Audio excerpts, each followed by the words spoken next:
How are you doing? I'm good. Yeah, it's busy, so busy. But also, How's Dundee? How is life in Dundee since I left? when did you leave? Did you leave like 2019 or 2020? Oh no, it's just long ago. I left, I think, at the beginning of 2018, 2018. like in January. I was there in 2016, 2017, and yeah, time flies, man. Like time flies. It's almost 4 years now. I think by 2022. So like now you are in Vienna. Yeah, now I'm based in Vienna. So how long have you been in Vienna? I think it is 2+ years, around 17 or 18 months now. Okay, so Since May 2019. okay, is it PhD you are doing or? It is different advanced studies, master's studies, but it is an advanced master's studies, Okay. which is interdisciplinary in nature. Mm-hmm. And to your surprise, I have made a huge migration. Like, as you know, I used to study law, from law, and then now I fell in love with international relations theories. Well done. I just came to your club, of course, like through the back door. That's very good. When I was in Australia doing my master's, I used to live in a student accommodation. It's like shared accommodation. And one of the guy was there actually from Ethiopia. Oh, that's a great experience. It is almost like 20 years ago, 21 years ago. Yeah, and he's like mathematician, so he's like more math guy. Oh, I still he's a very tall guy, full of humor, and like it's a cool guy, really confident guy. So that's my first someone from actually Ethiopia. So because I think this is quite the right time to talk about Ethiopia. There's lots of things going on right now. Even it's news every day now. How comfortable will you be to talk some of the politics of Ethiopia? Obviously, I don't want to put you in any kind of, Not, Professor, not a problem. I'm just like kind of an independent political and legal analyst on these issues. And I'm not quite sure. I should have shared with you an online article, which I wrote a week ago. It's almost a 9-page full-length in-depth analysis of the structural causes, dynamics, and repercussions of the conflict to the future of Ethiopia and the security and stability of the Horn of Africa. So just feel free to ask any political, legal, whatever question, and I'm free. So that's good to know, because we are academic, we have got this something called academic freedom. So you are also an academic, so academic. Exactly. That is a shield we have. So that's important for us. We can die for our academic freedom. So your nickname is like Moges or Moges. How do you pronounce it? It's just it is Moges, but there's always a professor from the University of Dundee who used to call me Moges. That's Dr. Christine, or what was her name, I think. Okay. Professor who teaches human rights, global human rights at the University of Dundee. Okay. But her way of calling me is very unique. I mean, it like throughout my life. She's a Moges. So like, is it like same name? Like, that this like prophet Moges, the name came from the same kind of thing, or it's a different kind of meaning? No. Most people try to confuse that. Even actually, they call me Moses these days wherever I go. Here in the UK, and my name is Moges, and which means grace of God. Moges in my local and Hebrew language. So it is a grace of God, not Moses, the one we know. Okay, good. Fortunately, yeah. Okay, good. So throughout this session, I will call you Moges then. Exactly. That's perfect. Now you pronounced it perfectly. Yeah, Moges. Yeah. Good. So like you left Dundee and then you came back to Vienna to do this like interdisciplinary advanced master's program, which is linked. Before that, I returned to Ethiopia and continued working as a lecturer in my previous university for almost more than a year.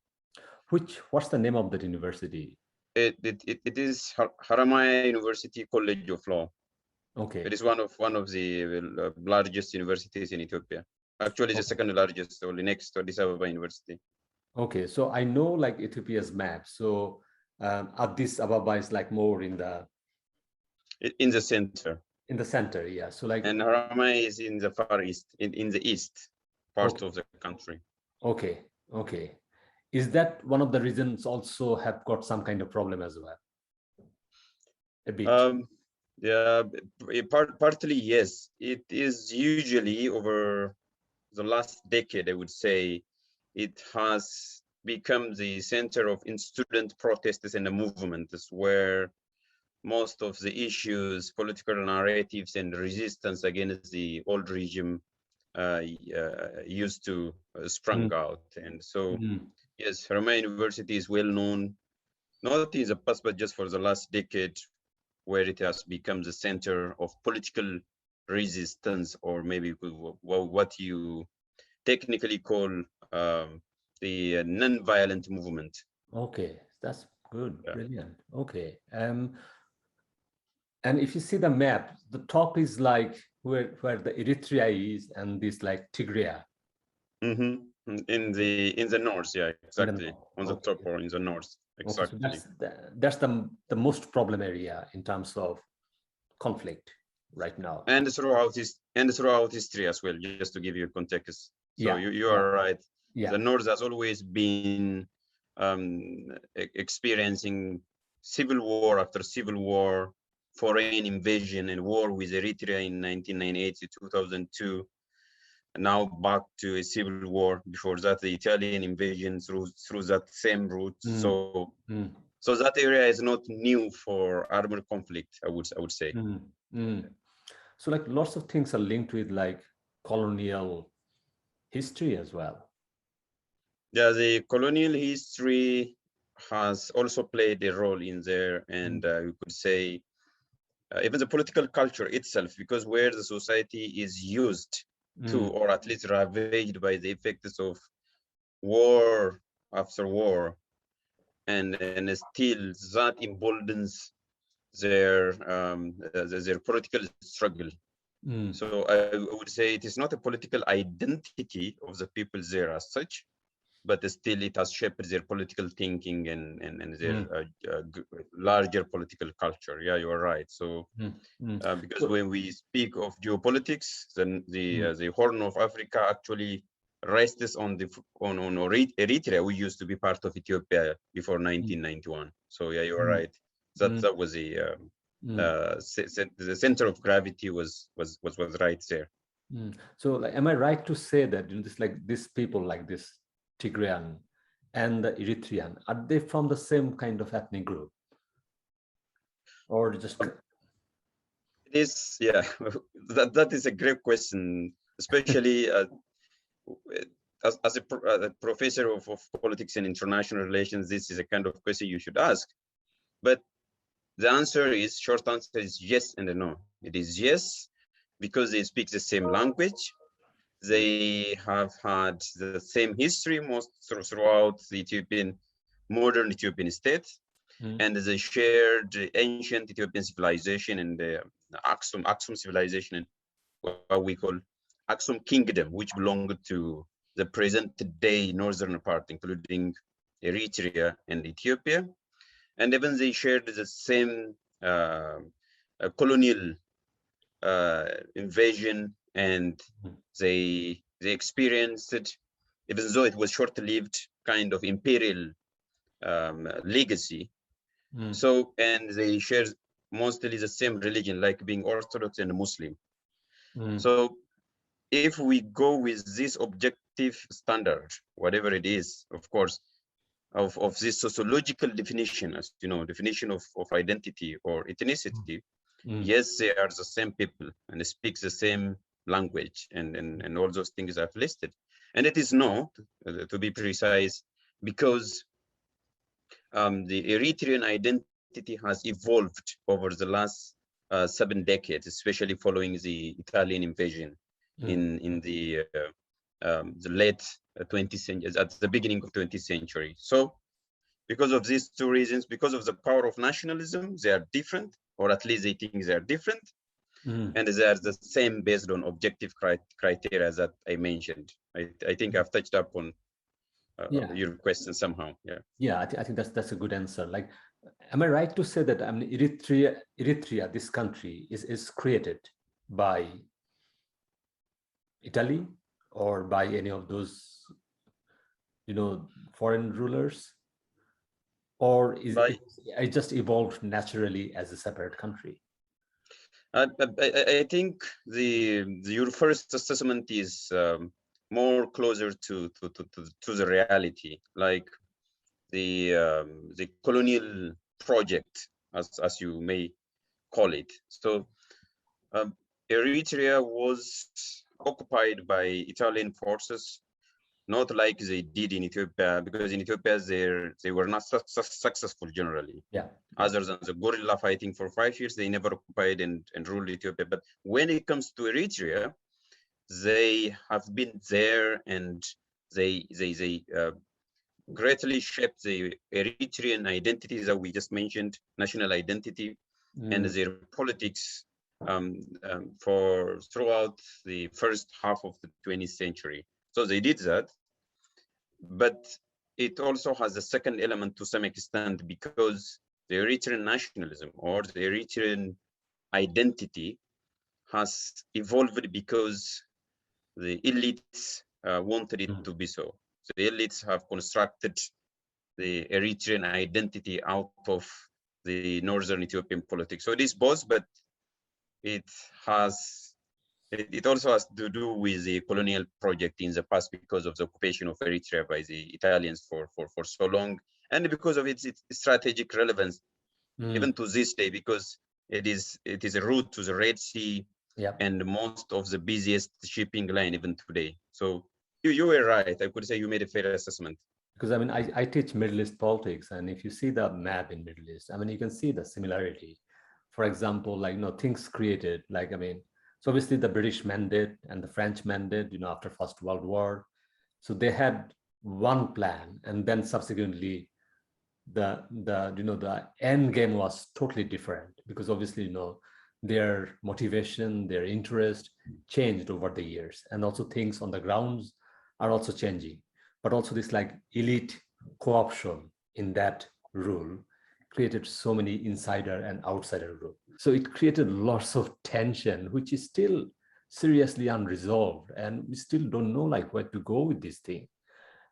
So I can see like those things are happening in Africa in a big way. And then when you talk about the resource problem, water problem, other problem, it creates it can spill over other social aspects of everything. I mean, I will not cover too much on Eritrea, because my focus is on actually Ethiopia right now, because that's the center of the game. And it looks like, so if you watch like things like, Game of Thrones, it's like Game of Thrones. Everyone is trying to come to the center. the modern example of Game of Thrones with some local peculiarities, of course. Yeah, but also Ethiopia's capital, Addis Ababa, is the HQ for African Union. It is. So, I mean, that will not look good. I mean, if it is being occupied by all those rebel forces around the world. So everyone is saying, don't come to the capital, stay there wherever you are. I think I think it is not new for the capital to be captured by the same force, because they did in 1990, 1991. So I think they got used to that similar experience, because this political group, I will refer to them as the political group, the TPLF, the Tigray People Liberation Front, and alongside the Eritrean People Liberation Front, or the EPLF, which is now ruling Eritrea, they controlled this on 20th of May 1991, and then they brought in new regime which ruled Ethiopia for the last 27 years, and where they charted the new political system for the country. Even the structure itself has changed from the unitary state, and they changed Ethiopia into an a federal structure which is based on ethnic identities. So we will discuss about that, but to your question, the headquarter has never been shying away from this kind of entertainment where the rebel groups have controlled the capital Addis in the past.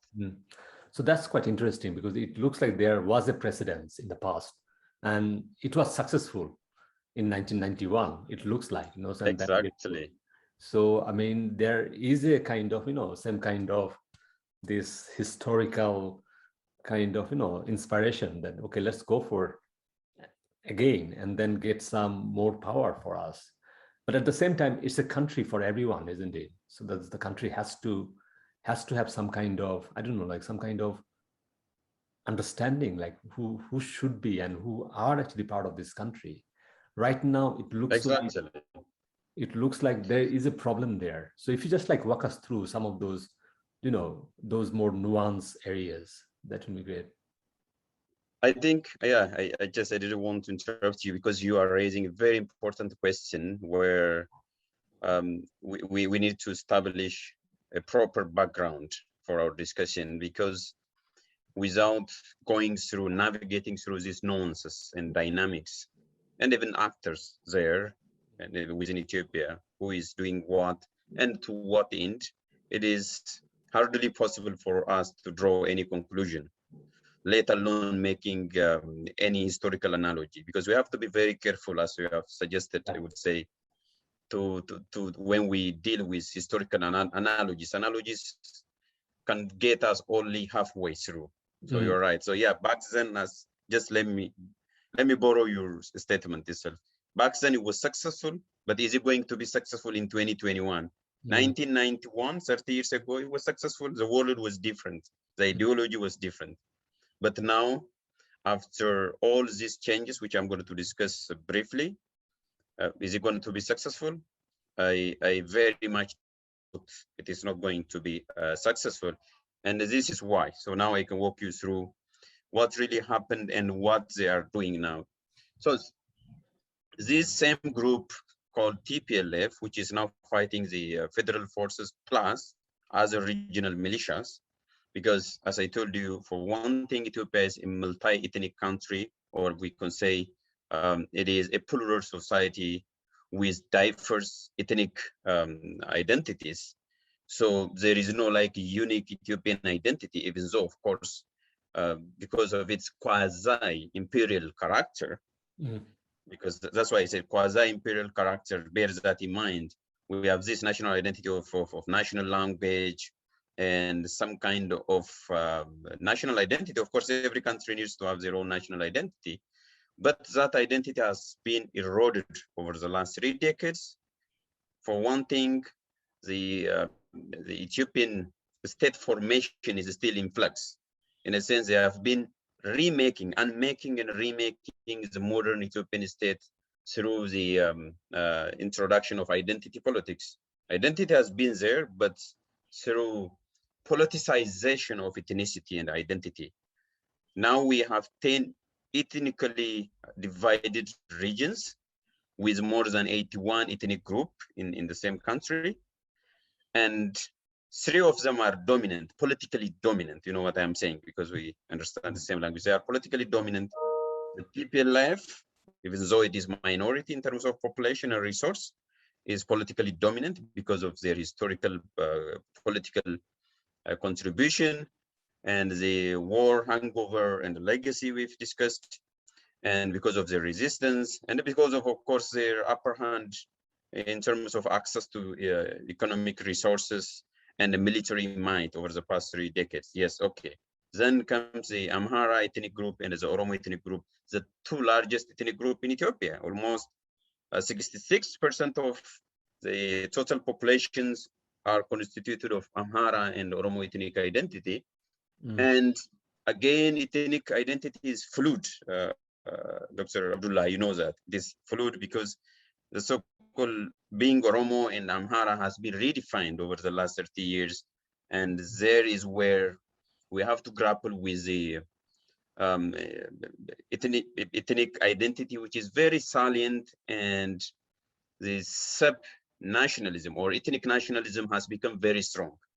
And so when you have two competing nationalism, the central nationalism and then ethnic nationalism at the regional level, now you can see two dynamics. One, the contention between the center and the frontiers or the regions. So the competition of power at the center. Then there is another dimension where people tend to forget. Not the competition, but the antagonism between regions. And all those regions are based on ethnicity, you see? So it is not even competition, it is healthy. Competition in a federal structure is healthy everywhere. We can see that in India. And I think Bangladesh has also somehow experienced it. And I know it, I read one of the book on how that design, ethnicization of boundaries and the territories would lead to even the unmaking of the state itself. So I know the experience of Bangladesh. To some extent, if I can use that analogy from Bangladesh, it is happening in Ethiopia. What is really happening is a faulty federal structure. It is faulty by design. So these are just some of the dynamics. One being the consequences, the result of the other. Ethnic identity is okay. Identity being diversity, multicultural societies are all over the world. It is not unique for Ethiopia, but it is the way we manage it, the way we manage ethnicity and ethnic conflict as they arise. And now they are unraveling the Ethiopian state itself as we know it. And then there is the high likelihood of ethnic war. We are already in it, but a full-fledged ethnic civil war, which might be very, very much concerning for the world society, international community, to the region, to the Ethiopian people themselves. So I just wanted to be brief, but we can further refine it through your follow-up questions. Thank you. I think that makes like proper good context there. I mean, the way I see, like, I mean, I used to teach something called international peacekeeping. And when I did international peacekeeping, the post-90s, you know, collapse of the Soviet Union, there lots of peacekeeping happened in Africa. And one of the problem in terms of politics, domestic politics, is there's a term they used to use, like, you know, the winners take all. In African politics, winners take all. So if you are the winner, if you're the boss, then everyone has to go away. So like when this, like, I mean, if I say like this Tigrayan, when they came to power, they got the full power. Now the other side of the group came to power, they also consolidated full power. So do you think that's still true in this case? I mean, the winners take all politics. Yeah, thank you very much for this very important question, because when I was time and again referring to political culture, this political culture pretty much applies to the African politics, and especially when you have identity politics on top of this, then it is just going to be a textbook example of a winner takes it all politics. And taking example will make it very much easier. So if I give you an example of how winner takes it all is unfolding in Ethiopian politics and generally in African politics, is that when you get access to power, power is considered to be everything or nothing. So it is everything because you get access to resource, you get access to privilege, you get access to state capture, you access everything, and then the politics of othering will come in full swing. So it is we versus them, not the country as such. Defining country in terms of something supranational, something which is transcending beyond that regime, specific regime, is not very common in the African politics generally, as far as my knowledge is concerned. And even when there are conflicts, people try to refer that there are conflicts between two countries. Let me just give you just focus on the Ethiopian case. The conflict between Eritrea and Ethiopia was portrayed as if it was a conflict of interest, of course, between two countries, but it was not. It was not. It was a conflict between two regimes. And that is why, Dr. Abdullah, you see a recurrent proxy wars in the Horn of Africa, by the way. I was doing some research last time. And when I see the pattern, the trajectory of proxy wars in the Horn of Africa, it was not even the involvement of foreign so-called big powers, but they are neighboring regime, not even country, trying to harbor whatever the political dissidents or sometimes terrorists to destabilize the regime of the other neighboring country. And that is what has happened between Eritrea and Ethiopia over the last 20 years. And to this end, if you go back and see what happened in 2018, with the coming into power of this new regime that you referred to. In 2018, we had the new regime where the TPLF has lost their privilege. The relationship between Ethiopia and Eritrea has surprised everyone. It has taken everyone by surprise, if you remember. There was no formality, no procedure, and it was decided by the will and whims of the two leaders, the Prime Minister Abiy Ahmed of Ethiopia and President Isaias. What does that mean?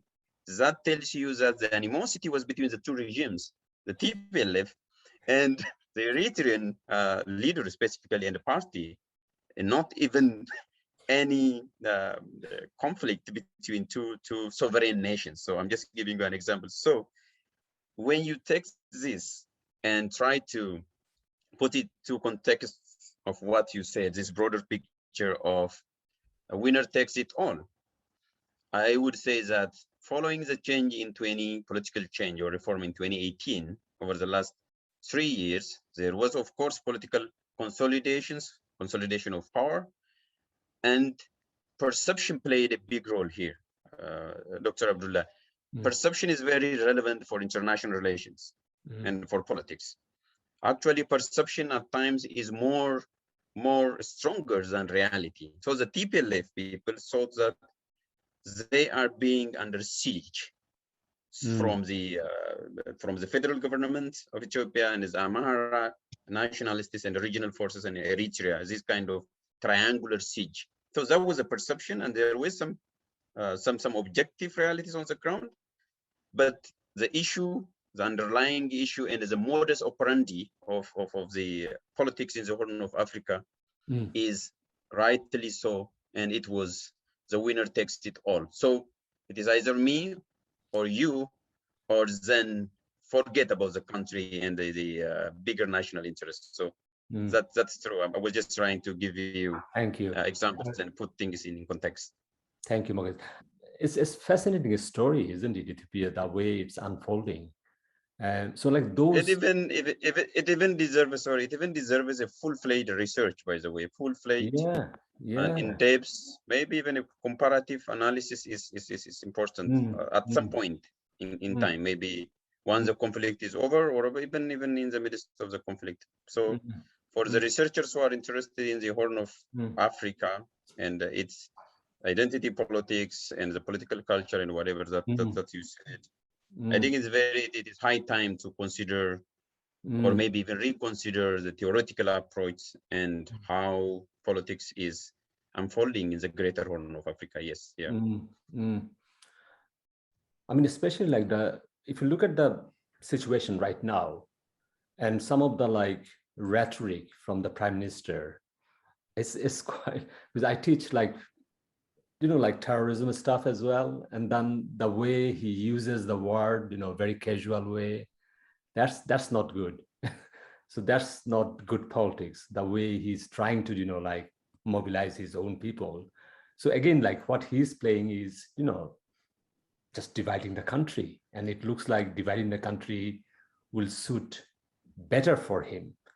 But looks like that can damage the country seriously. And also, like, this is the same man who got Nobel Peace Prize a couple of years ago. But I think it kind of makes sense that why suddenly this fight between Eritrea and Ethiopia just gone suddenly. It looks like it's nothing to do with actually diplomacy. It's just like, some kind of change on the ground. And then that bring the peace straight away. It's just the people. Yeah, I think that's a good observation. And maybe just to reflect upon the very substantive remark or question you just raised about the prime minister and the rhetorics he's using, or what I call the grand narratives. And in that piece, maybe I will share that with you after our discussion on that piece of my article, that small article. I have also commented on his strategies over the last 3 years and why it was wrong, especially given the deeply divided society we are already having, because the ethnic polarization is already there. And if you are just trying to manipulate that line, that dividing line, and capitalizing on the fault lines we have, then I don't think it is appropriate and sustainable and in the future, because of a couple of reasons I can give you. One is, he is, as you said, coining new rhetorics and words as a means to mobilize, as most politicians do. But the context under which he is operating is very dangerous itself. Of course, saving the nation in the name of restoring the Ethiopian glorious past and unifying the country, it's good. But the context is very dangerous itself. So the more words you use and the more you manipulate those fault lines, and the dangerous it would be for the future of the country. But on the other hand, I would also say that the seed of division was already sown by the TPLF during their stay on power. Actually, most of the structures that we have, because we haven't made any structural changes over the last 3 years. No structural change, to be honest. I mean, this ethnic nationalism was fomented and concocted by the TPLF. The ethnic federalism and the constitution was authored by the party, not even by the Ethiopian people. And the repressive regime, which has been ruling the country, at least the center could only hold because of the repressive nature of the TPLF, the regime, and because of their privilege. So yes, what the prime minister has been doing is, as someone who has been writing on that regularly, it is dangerous. The rhetoric has to be somehow tamed. And I think in the name of saving the country, actually we are contributing to the potential unraveling of the state itself. And bear in mind, Professor, like, every war in the world has been waged in history in the name of national interest, while most of the war have been between elites, right? Yeah. No soldier has ever started a war. No people has never started a war anyways. So you see that is what he's trying to do, like trying to rally the people around the flag in case of crisis. But I don't think that is working. That is my concern. It is not working. It is not effective. It is counterproductive. Let me put like that. It is counterproductive. Yeah. Especially like what this is creating some kind of this vicious cycle. So we were oppressed in the past. Now we will oppress them. So like, it's kind of the same vicious cycle. You just go round and round and round. But the problem is, I mean, we are talking about, this is like this imminent kind of civil war situation. It's not like the starting point. These people are already armed, seriously armed, we are talking about. So like I think three major groups are fully armed. And these three groups can actually wage serious amount of sustained war. for a long time. And that can actually, you know, destroy the country, seriously destroy the country. Yeah, I can share your concerns and assessment actually, because for one thing, when we talk about the actors, as I promised at the beginning of my discussion, Eritrea is very much into the Ethiopian politics, to be honest, both militarily and politically. So Eritrea is not just, it is a force to reckon with, a real force to reckon with. So the Eritrean regime, the alliance between Ethiopia and Eritrea, it was for good initially, as you said, which actually earned the prime minister a prestigious laureate peace prize. But in terms of its impact, real impact on charting the future for the country, we are going back. It is a vicious cycle, because it is just an enemy. That what is changing is just a role. The TPLF is now an enemy, and it used to be a friend. So the friend and foes are changing rapidly in the Horn of Africa. Yet they are fully armed. Eritrea is there. So the possibility of internationalization of the war is there. And there is now, we have, Ethiopia used to be the net exporter of security in the Horn of Africa over the last 20 years. So we have to, I would like to stress this point. And now we are engulfed in a failed or partially failed states, a group of micro states, Eritrea on the north. And now Sudan itself is in a total disarray. Then Somalia, which is a failed state here. And Djibouti is a theater for the major powers. And South Sudan is as you know it. So the only stable country which has a good relationship historically with Ethiopia and which has never actually went to war with Ethiopia is Kenya. So out of these 7 or 8 countries in the Horn, all of them has got a major political crisis. So now, if you also consider the proliferation of light weapons there, proliferation of light weapons which have been there, it's just simply intensifying. And if we bring these factors together and try to link to your point, that the fact that they are a formidable group with who are fully equipped, armed, it might prolong the civil war for long. And I think based on some assessment, I think based on some CPRI research, conflict assessment, the average lifespan of a civil war is 20 years, I think. It's almost 20 years now, like an average civil war. So there is no end, or there is no end at the end of the tunnel. I could not see the end is inside. There is a vicious cycle, but the difficulty is, how can Ethiopia reconcile with itself? Because Ethiopia is at war with itself. That is the starting point.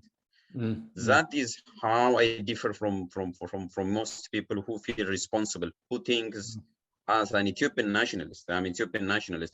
For example, I don't identify myself with any ethnic group. I am Ethiopian nationalist, and for someone who cares for the future of the country. And when I say future of the country which is enough for everyone, which respects the differences, but still cherishes the unity and the opportunities. But with all these fully armed groups and foreign interests there, plus the proliferation of light weapons, and the broader crisis in the Horn of Africa, you are right. The possibility of prolonging the civil war, or even internationalizing it, or maybe using it as a battleground of proxy war, is very likely. And actually, it is happening, I would say. I mean, I teach another thing is called Orientalism, like Edward Said, this like famous scholar from Columbia University. So he was talking about the way the West, saw the East historically with this distorted lens. The East is, like they love war, they are very conflictual people, they are greedy, they are weak, all kind of tropes. But it's quite funny because I observe news like with that adverse side lens, the opposite lens. So I was watching like some BBC, even like BBC, we're talking about very, neutral news channel. So they're doing some interviews. They're just random street young people in like Addis Ababa and asking them, will you fight for the prime minister? And said, yeah, I will fight for my prime minister. So basically, no, you are actually inciting war. No, you are inspiring these young people that rather than asking that, how to reconcile the country. What are they actually, what's going on here? Can you do something about this? Rather than asking that, do you fight for your country? Like which country you're talking about? Yeah, I think that is a very good observation. A neutral observer could make. And let me give you a very recent what has really happened over the last 3 days. And on Friday, just on Friday, I was trying to make kind of media monitoring and trying to see the headlines of those major international so-called neutral, impartial, independent giant medias like the BBC. And oh, God knows, or Allah knows, they have never been neutral, man. They have never ever been neutral. So actually, if you see the headlines of the 5 media, so I'm saying BBC, Al Jazeera, and then AFP, and the Daily Telegraph, and Reuters. These are the 5 media. And when I see the headlines, all except one, all except Reuters, they have the same title, the same narrative, saying the rebels are capturing the capital Addis while they are 450 miles away from the capital. Just imagine.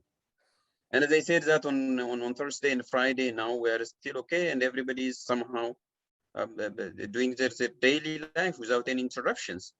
And Reuters, the only different thing that Reuters news media brought in is to put the question mark at the end. It's the only difference, saying, will the rebels march to the capital Addis and capture? So this kind of narrative shows, and then I was asking one person who is a journalist, to one of them, and they saying, is what you are reporting is a fact on the ground or what you wish to see in the capital over the coming days, or already something which is happening? Especially CNN, and CNN says that Addis Ababa is under siege. So this kind of media coverage has some kind of premeditated, actually, some driving forces behind where they want to see always, that kind of instability and crisis. Yes, there is a crisis and everybody knows, but trying to disinform and misinform the rest of the world and waging some kind of hybrid war, the digital war and the conventional war, is contributing to the polarization, actually, to the polarization of the politics on the ground. Now, I think we will come to that at the end about the prospect of peace. There is the East African, the African Union envoy for East Africa, the former Nigerian president, Olusegun Obasanjo, is trying to mediate the 2 parties. And when you are spreading this kind of fake news and narratives, the impact will be devastating on the peace process. Dr. Abdullah, most of modern day diplomacies, especially this kind of civil war, is resolved through some kind of behind the scene diplomacy, so that you have to save the face of the government or any party to the negotiation. And yeah, so that is a good observation. And I was also doing the same thing, and it is very disheartening to see the international community not to show some kind of restraint and professionalism in media reporting. And in a way, they are either intentionally or unintentionally contributing to the polarization of the conflict itself, and actually even the rhetoric on the ground. Like, I mean, two things came out from this like news media. One is like, so that this prime minister is saying that these people are terrorists, so we need to, you know, put something against them. The other group who are from north, this like Tigrayan people, so far I know that they're cut off from lots of things, from like the banking system, from, you know, like perhaps internet connection, the communication, all kind of problems happening. We are talking about, this is the region, should be like 5-10 million people there. Around 6 million people. So that's a large population, isn't it? So if we are referring only about the Tigrayans, but if we are referring to the entire north, they are more than 20 million. So that's a serious thing happening there, isn't it? So the people, so obviously they're not going through the, you know, the normal society situation. They are going through this serious kind of, you know, deprivation. So there's no, so that even like I was listening to some of the news program from UN. UN is saying that it's very difficult to, you know, like even to move those, like the food program to those like remote regions, because no, trucks are going, but trucks are not coming back. So those are serious issues, you know, the food safety. So like those things are not discussed. It's all about, you know, this like both parties, like one is like trying to seize the capital, and the other groups are trying to say that, oh, you are terrorist, you are coming to us, so we'll fight back. Rather than this is a serious humanitarian crisis actually unfolding in front of our eyes. Yeah, thank you for bringing up this question. Actually, it is a big concern, and it should be a top priority for everyone, including the warring party. And the UN and international community has a reason to be concerned, and including actually anyone, because at the end of the day, there are the innocent people who have not contributed anything to the civil war, who are suffering the most, and they are the one who are needy, who needs the international help the most as compared to others. So when we deal with this question of humanitarian crisis, I think we have to deal with the normative aspect of it, the why question, what should be done, than the factual. So if we deal with the factual issues, yes, there is a humanitarian crisis, one of the worst humanitarian crises in the Horn of Africa over the last, I would say, maybe recent history. But the issue is what is causing that and how to get out of this quagmire. So, because you already mentioned that what one factual issue where more than 50 trucks were sent to the to Mekelle, to the capital of the Tigray region, and they never reported back. You know why? Because it is precisely because the TPLF diverted the humanitarian aid for military uses, which is illegal under international humanitarian law, and which we all are well versed with. So they are doing that, and they are pillaging, and they are also destroying some of the trucks. I'm referring to those trucks which have managed to reach there, because there are humanitarian blockades, there are difficulties and communication blackouts. Yes, but even for those trucks which have reached out to the people, they're either using it as a military object or diverting the humanitarian assistance provided by different international entities for the cause of fighting the federal government. And by the way, for that matter, the US head was testifying before the US Senate a couple of months ago, saying the same thing. They are saying the TPLF is pillaging, looting even the US aid, aids, and different things in the Amhara and the neighboring Afar regions, and which is illegal and which is making their operation very difficult. So yes, there are humanitarian crises which should concern and should be the top priority, and the international community as it is their obligation to do so under the existing mechanisms and international law. They have to intervene. When I say intervene, not that type of intervention, but at least to intervene diplomatically and physically present and to help the people, because now close to 1 million people, even just in the north, are in the famine-like situation in the general north part. The conflict is no more limited to the Tigray region, as I said. It is in the Amhara region, it is in the Afar region. So 3 of the Ethiopian federations or regions, as we call it, are paying for the brunt of the civil war. So I think asking the why question and how to fix it is much more important than just going by the headlines. Otherwise, it is going to be very. It will never give you a full picture. And mostly, most of the Western media, as we discussed, generally Western powers, including the UK and the United States, have been supporting the TPLF in one way or another, because they never blame the TPLF for doing whatever they're doing on the ground. But of course, the federal government is also, as much as practicable, should allow humanitarian access, unhindered humanitarian access.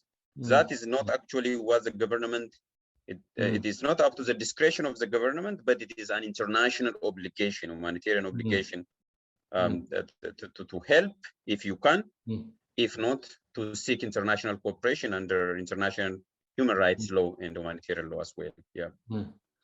I mean, my understanding is, like, the way I'm seeing it right now, and after talking to you, it looks like the central government has got no control in those 3 regions right now.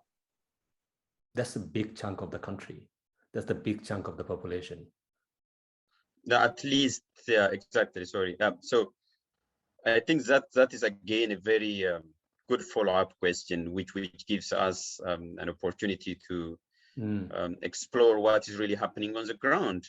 I would qualify your statement by saying effective control, which is a legal term or even political term. There is some kind of control. It's a battleground, but the federal government has lost effective control, at least since June, because there was a unilateral ceasefire where the federal government unilaterally left the Tigray region, and then the TPLF forces followed and invaded the neighboring regions. Since then, at least since June, which is now almost for 4 months, the federal government has lost effective control over those huge chunk of the country, even if, as you may know, the federal government has never admitted and would never admit it is losing effective control over those regions. Yeah, you are right. The TPLF is controlling some part, if not most part of those regions, and the fighting has a multifaceted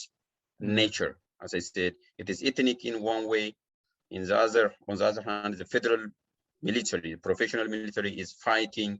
Then there are local militias, some informal group fighting, and one important thing before I forget it is that in regard to the responsibility, international responsibility, and Commission of International Crimes, the UN Human Rights Commission just released a joint finding on November 1, just last week, implicating both parties, not even both, all parties, including the Eritrean troops, of violating international human rights laws, international humanitarian laws, international criminal laws, and even committing the worst form of crimes against humanity and war crimes, including pillaging, raping, sexual violence, and then all other torture and related crimes. So I think that would be relevant. I just wanted to highlight it to reiterate that the finding is out now. So there is no so-called genocide anymore,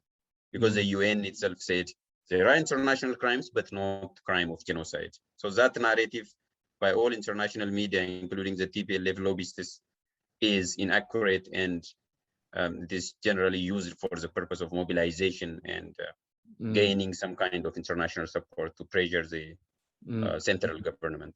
I mean, because I'm I'm coming here as a like non-expert on Ethiopia, but I will bring my own understanding about the other countries I study. Like, for example, like Lebanon, you're talking about, or like Yemen.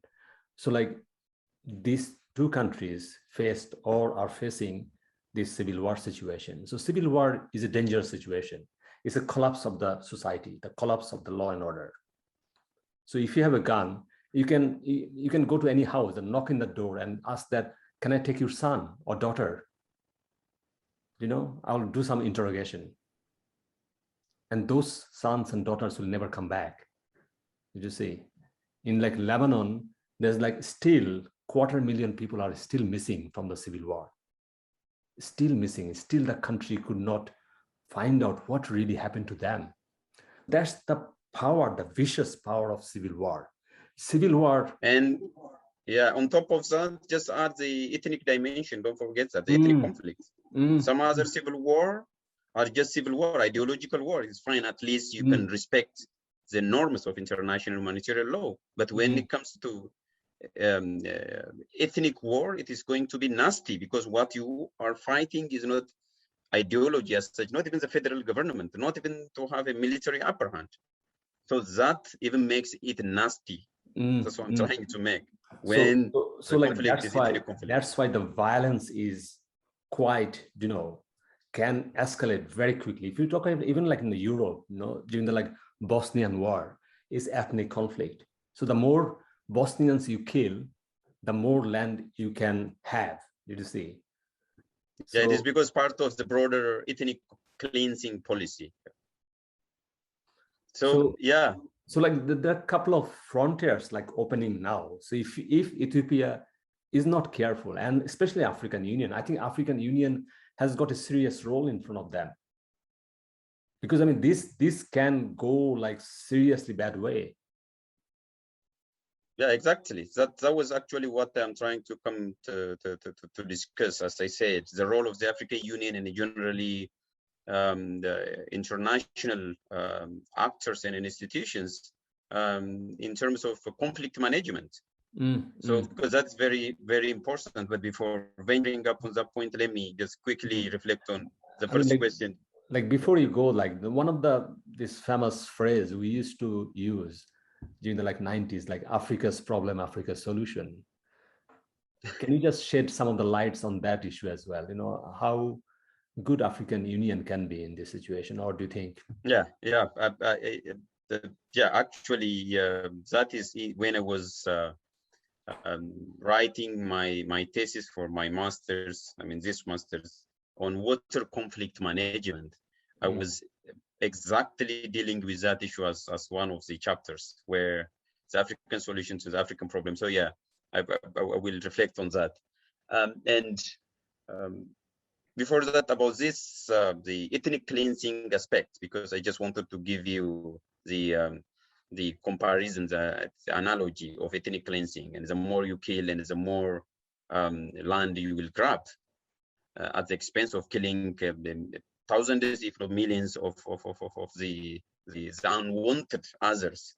So this is manifested in Ethiopia actually over the last 3 years and even before. And one of the major issues, or a sticking point, or a stumbling block for negotiation, or the negotiated settlement of this civil war, is actually the territorial dispute between the Tigrayans and Amhara region in the western part of Tigray, where they both claim to have a historical claim to the land, like the so-called ethnicization of land. Basically, you are ethnicizing the land, giving ethnicity to the land. That's what they've been doing, because they don't care for the people. The people are there, they're happy as long as the farmers are farming and getting the daily bread. They don't really care. And so they are not giving priority to the people, but they're engaged in ethnic cleansing in different parts of Ethiopia, of course, over the last 3 years, where we have more than 3+ million internally displaced people, the IDPs, mostly because of the ethnic cleansing plan from different parts of the country. Someone is telling you that, okay, go away, this is our place. You are the newcomers, you are the invaders. It is painful to say so, but I usually say, being a refugee in your own country, how painful it is. Somebody telling you that this is not your country, not your ethnic homeland.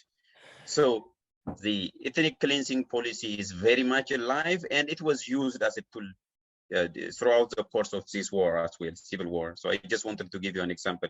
That said, I will come back to the role of African Union in managing this raging conflict. And I was expecting, actually, Dr. Abdullah, the African Union needs to bite when it needs most. It is not biting at all. It is just like a toothless dog, as we say, not even barking. Okay, some dogs can bark, but the African Union could not even bark, because barking is also a symbolic gesture, you know. If you have a dog, if it is not biting, at least it has to bark to show some kind of pride and psychological symbolic representation. But the African Union has been there with the motto of African solutions for African problems. So what are the African problems and what are the African solutions? Are they properly defined? The African problem is, one of the major African problems is this political culture and recurrent civil wars. Are they dealing with it? Where is it effective? Of course, in terms of peacekeeping and peacemaking missions, they have partially succeeded in South Sudan. Somehow the IGAD has brokered some arrangement in Somalia and Sudan. I remember that, the role of IGAD, because it is the institution which is more appropriate for the East African community or the Horn of Africa. But still, since then, they haven't done very much, even other than criticizing the silence of international community following the Rwanda genocide, as you may recall, and even criticizing the former UN Secretary Kofi Annan, the late Kofi Annan, for not taking immediate action, because he used to be the acting, lately the acting Secretary General, UN Secretary General. And there was a kind of change of doctrine for peacemaking and generally peacekeeping, but it has not been effective in terms of managing conflicts, let alone ethnic conflict. And when it comes to Ethiopia, their city is, they are just sitting there. They are just sitting in the middle of Addis and not trying to put a pressure as a neutral broker, because there is where the African Union peace and the security architecture. You remember one of the reasons, Dr. Abdullah, for reforming the OAU and making a new entity, a new animal of AU, is because they added the peace and the security dimension into it. And where they have there been since 2005 at least, and it is not effective. They have not been managing the conflict as it is supposed to do, because they have the mandate, and they also have the will, because they said African problems and African solutions. So there is a mismatch, I would say, between even the notion of African problems and African solutions. And if I end this with a solid note, where they say silencing the gun in Africa by 2020, I'm deliberately bringing this issue for you. It is very funny for me. Is this gun silent in Africa? Was it even a proper question, a proper goal to say silencing gun in Africa in 2020? We're in 2022 already, almost. And so the African Union is not even on the right direction to conflict its own problem, one of which is managing conflict is such as the one we are having in Ethiopia, the one which is unfolding in Ethiopia, and because of various reasons. One of the reasons is the so-called non-intervention into the politics of the neighboring countries, but not in terms of country. It is a solidarity between leaders. That's how we call it. It is just like the dictators club. That is how it is called in Africa, the dictators club. So if I intervene in your politics today and you are going to intervene tomorrow, so let it be that the Ethiopian government is only dealing with the terrorists without seeing the broader pictures, the African pictures, the Horn of African picture. But I don't want to be too pessimistic. there is some initiative because, as I said, the envoy is now trying to reach out to the post-government. Yesterday, the Ambassador Obasanjo is talking to the TPLF leaders, which is a good news yesterday night. And I think they also got a green light from the federal government. So if the international community just reinforces this initiative as a complementary mechanism and putting all diplomatic pressures and providing necessary means, technical assistance and all other assistance, I think we will see some kind of rapprochement, or at least carving out issues for negotiation. So that's a good news, at least. But so far, they have been dormant, politically speaking. Like, I mean, it's such a big topic, like so many things to cover.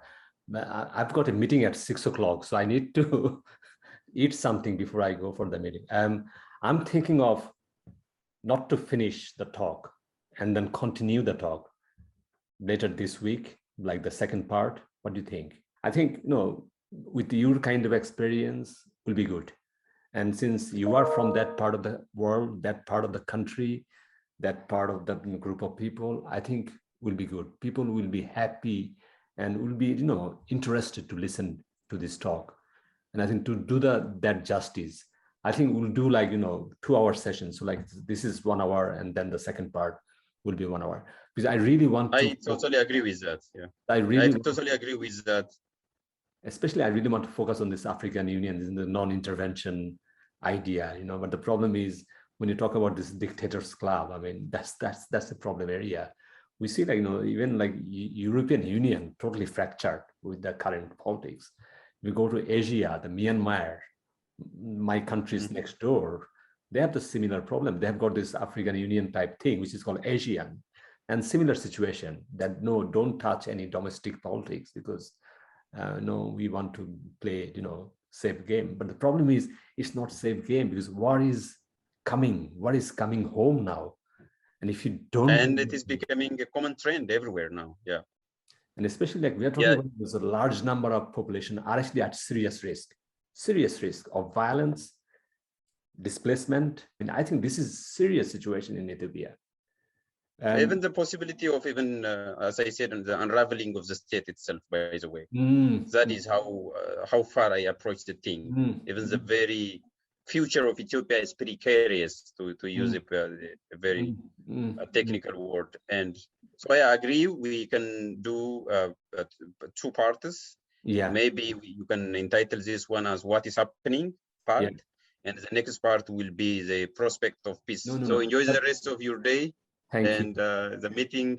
Thank you, Moges. I hope the weather will do justice. I know the Dundee weather is a bit bad, as I know it, but anyways, try to enjoy and have a good time with your family.